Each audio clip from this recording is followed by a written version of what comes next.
long Labor Day weekend in any other year but 2020. Most of this group, and us included, would be at the state fair doing the things that we love so much. We would be going back to open houses instead of, as I was this morning, online with my son's 8th grade teacher as he goes into 8th grade.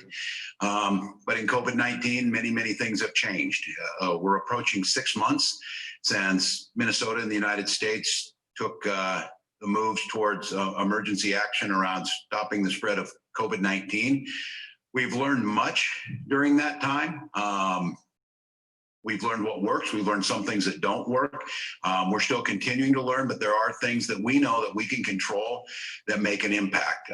Since that day back in March, when we announced the first death at the end of March, Minnesotans now, we've lost 1,837 of our neighbors. We're up to about 80,000 confirmed infections. Life was turned upside down. The things that we watched happen, graduation ceremonies became remote and in the backyard. Weddings were postponed. Visitations to our elderly relatives and friends became much more difficult. And since the beginning of this, we've asked Minnesotans to help us make a difference, to attack this head on, to follow the science, to do it and do what's right for our neighbors. And we have done that. Early in this pandemic, we asked Minnesotans to stay home, to shelter in place so that we could buy a little bit of time to ensure that we had the hospital capacity and the protective equipment, the ventilators, things like that that we needed. So we didn't end up in a situation where we watched coming out of Italy or in New York City. We then moved and we started to see things that we could do, understanding that we weren't going to be able to shelter in place forever and that we had to start figuring out how do we return to some place where folks can go back to work and we could still keep people. So State of the State address, from the basement of the governor's residence, that we were in for a long, dark winter. And we knew it was going to be, and it's turned out to be so. There's many bright spots of folks coming together. There's been great progress made in keeping people who end up in ICU alive, or more importantly, keeping them out of ICU. But we are not out of the woods. And I think for many of us, as we transition to fall, this was a time that I have to be candid with all of you. 6 months ago, it was my hope that we would be back to doing all of those things we talked about, going to the state fair, watching high school football, gathering to watch the Gophers on Saturday, all of those things. Well, the virus has not allowed us to do that, and we have to remain vigilant. We have got to stick with this.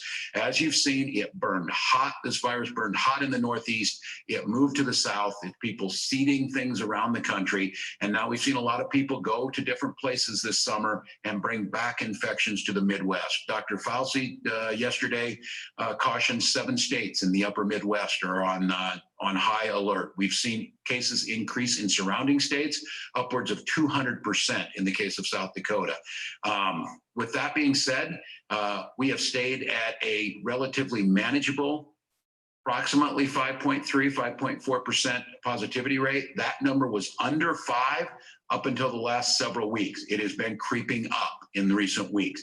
What we know is once you get above, Arizona went where they are, and she was bringing suggestions from the CDC, suggestions from the task force on what Minnesota could do, things that we have been implementing along the way. And so with school opening next week in many communities, we put together that plan at the end of July and worked on it for months with a very clear understanding. And the day I announced it, I said I felt that it was altogether possible that most students would move through all 3 phases, from distant learning to hybrid to in-person. And I think that's probably the way this is looking at. You're going to hear some more of the specifics from Commissioner Malcolm, but I would tell Minnesotans, we have never shied away from what the facts are around COVID. We have a reputation, and we ended up being the best in the country for our data and the things that we put out.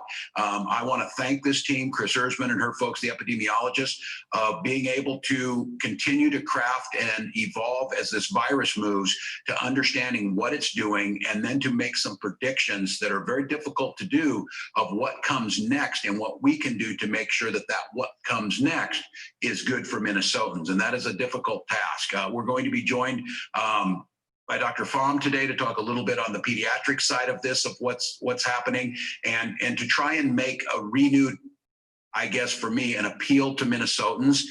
the most effective things we can do aren't necessarily in shelter at home or things that are very difficult to maintain. They're social distancing, they're hand washing, and they're masking.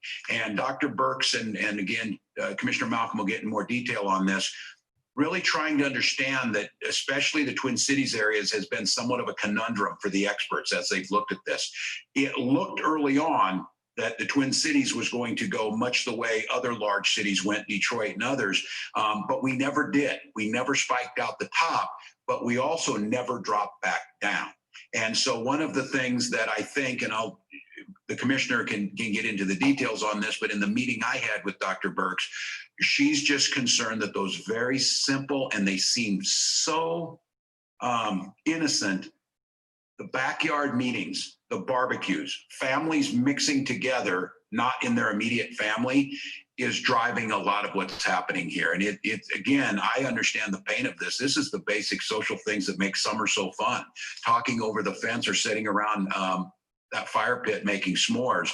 But that's exactly the type of thing that we're seeing is having an impact on some of the spread. So we want to make sure that as we go into Labor Day, we want to reset where we're at. We did a lot of these early on as we were learning about COVID. It's my intention for us to continue to put out information. I'm not naive. I know the 6 months have really challenged us as a nation. We have not responded well in comparison to other nations, and we're not done with this thing yet. But there are some proven things that we can do that can make a difference. We have not tipped over that. We are running at a rate lower than about any state in the upper Midwest. And it's our intention to try and community testing to make sure we know. And I know this is even something like testing, tracing, and isolation has been somewhat controversial. Let's just be very clear. Testing is a key to getting out of this. Testing and the robust testing capacity is one of the keys. Minnesota is not turning our backs on that. In fact, we're increasing our capacity to be able to do that. CARES Act money of making sure those most vulnerable are protected. We've done a lot with that. The mask mandate, again, I just would encourage Minnesotans. We really do have this sense of that we care about our neighbors. That's really what the mask thing is about. Just do it.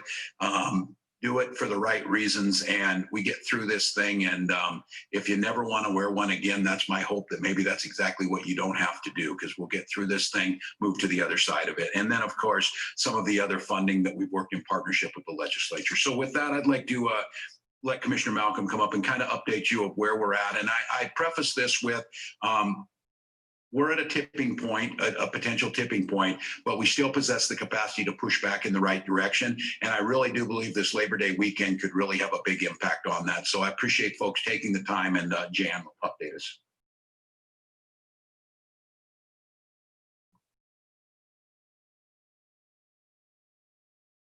Thank you, Governor. Good afternoon, Minnesota. It's good to be back with you visually again today. I appreciate the governor's setup for this. I think you did a great job, Governor, as always, reinforcing the importance of what we're going through together as Minnesotans. I do want to give you just a brief current.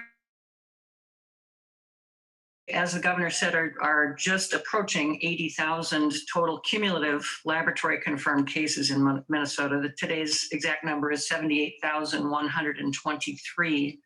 That's up 1,047 cases from the report yesterday, on a testing volume of just under 14,000 tests processed. I do want to note that of this 1,047 total, 264 of those positive cases that we're reporting today were actually part of that very large backlog of tests that we received from laboratories a couple of days ago and reported yesterday. So just for apples to apples comparisons, without the positives in today's, without those positives in the backlog, today's new test total would have been 783. But still, that's a significant increase. As the governor said, we have been kind of walking along the edge of a high plateau or a high mesa for quite some time, since really, frankly, early July, when we started seeing cases rise again.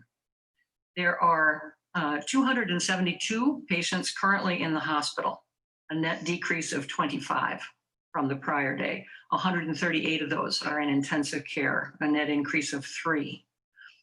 I'm also very sorry to report the deaths of 7 more Minnesotans, meaning that a total of 1,837, as the governor said, of our family members, our friends, our colleagues, our neighbors have died from COVID-19 disease. The governor mentioned the visit